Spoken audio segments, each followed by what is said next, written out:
In this video, I will show you how to fix it when Windows 11 is not detecting headphones. So to get started, the first thing you can do is to go ahead and check physical connection.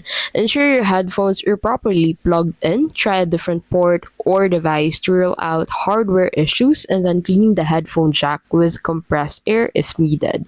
Another thing you can do is to set headphones as default playback device. Right click on the sound icon on your taskbar and then click on sound settings, and then from here head over to playback and then select your headphones and then click on the set default button and then click on OK to be able to save the changes that you've made. And lastly, you can go ahead and update or roll back audio driver. So open Device Manager on your Windows device, and then in here go ahead and look for Sound, Video, and Game Controllers. So expand that and then right click your audio device and then choose Update Driver or Rollback Driver, and then restart your PC after updating. And that is how you can basically fix it when Windows 11 is not detecting headphones.